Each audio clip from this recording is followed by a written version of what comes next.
రాజా ఇది తాగరా.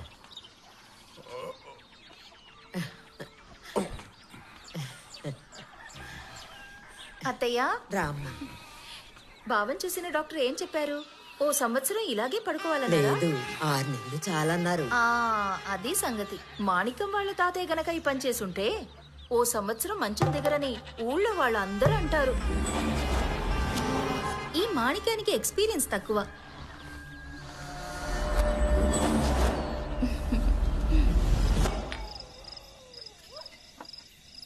నువ్వు ఈ ఊరు వదిలి వెళ్ళిపోయిన తరువాత జీవితం మీద ఆసక్తే పోయిందిరా.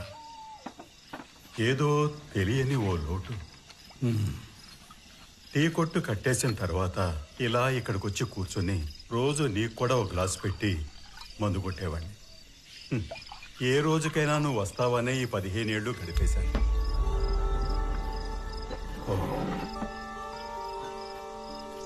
ఆ రాజారావు అహంకారం చూసినప్పుడల్లా నాకు అనిపించేది నువ్వు ఇక్కడుంటే బాగుండేదని.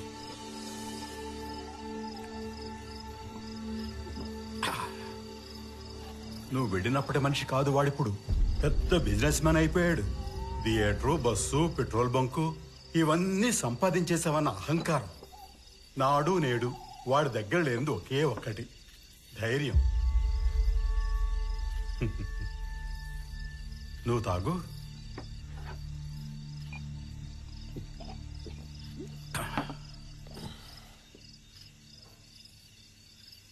నువ్వు ప్రభని చూసావు కదూ?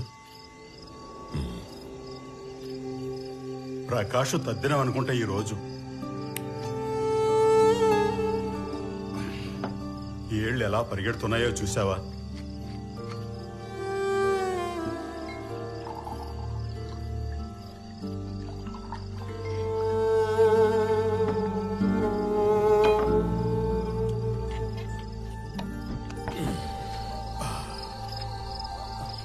నీకు మందేం ఎక్కువ లేదు కదా మాణిక్యం.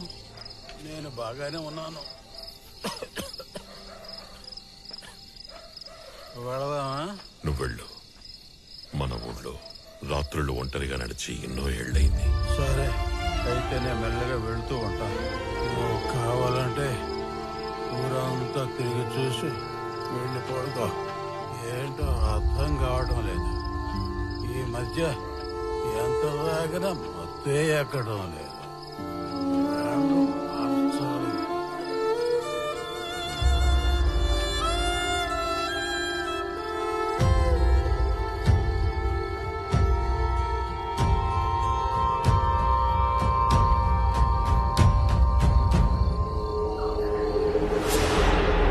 ఇంకో 2-3 రోజుల్లో ఊరికి బయలుదేరాలు ఉన్నాయా? చాలు.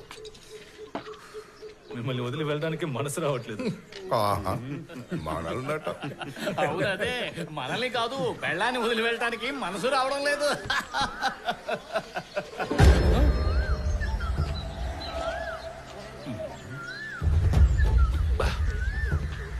ఈసారి ఇదిగో ప్రకాష్, రాజారావునా బయట లోపలికి చెప్పాలి. ఇదిగో ప్రకాష్, రాజారావునా అదిగో చూడు, ఆ గజ్జి కుక్క వస్తుంది. ప్రకాష్, వడియన్ వస్తున్నాడు, వాడిని ఊరికి వదలకు.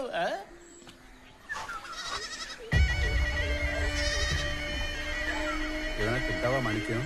వద్దు. ఇదిగో టీ తీసుకో. ఏ ధైర్యంతో నువ్వు వెళ్ళి డ్యూటీలో జాయిన్ అవుతానని చెప్తున్నావురా? పగలు పెరట్లో పని, రాత్రి పడగదిలో. నువ్వు ముందు వాడికి గట్టిగా బుద్ధి చెప్పు. నీకున్న కోపానికి వాడు ఎదురైతేనే వాడిని గొడ్డుని బాధినట్టు బాధతామని నాకు బాగా తెలుసు. నువ్వు అలా చేస్తేనే నీకు మనశ్శాంతి. ఇంకెప్పుడు వాడిని ఇంటి జోలికి రాకూడదు. వెళ్ళరా.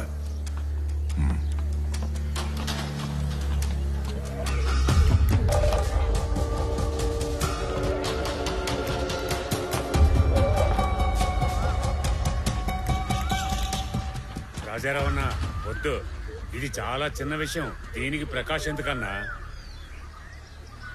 ఆ ఒడియన్ సంగతి మేం చూసుకుంటాం. రారా.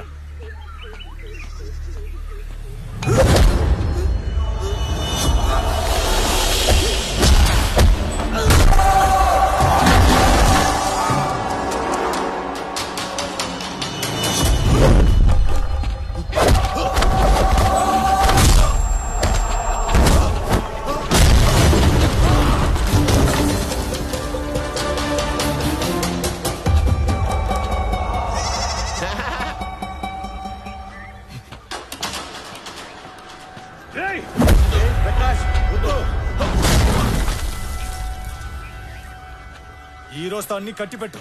ఇక నీ మోసాలు ఈ ఊళ్ళో చెల్లవు. ఇలాంటి ఓడియన్ని చంపి వెళ్తే నాకు మిలిటరీలో మెడల్ ఇస్తారు.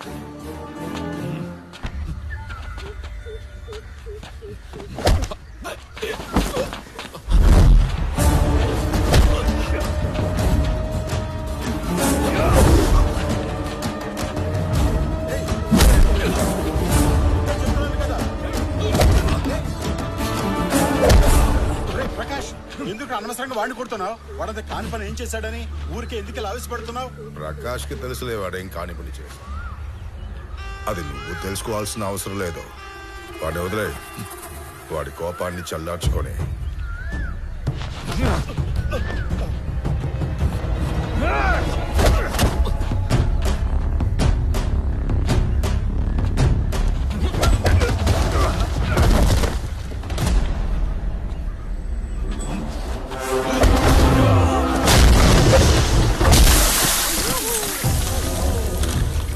చూసావా?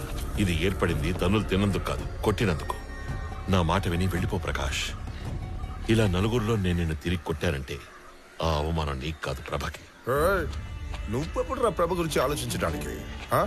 రాత్రులు నువ్వే కాపలా కాయకర్లేదులే. వెళ్ళో.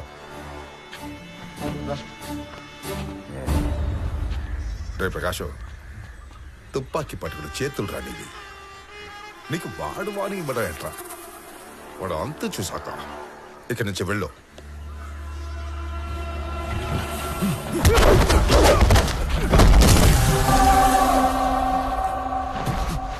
చూడు, ఏం చేసినా సొంత బుద్ధితో చెయ్యి, చెప్పుడు మాటలు విని కాదు.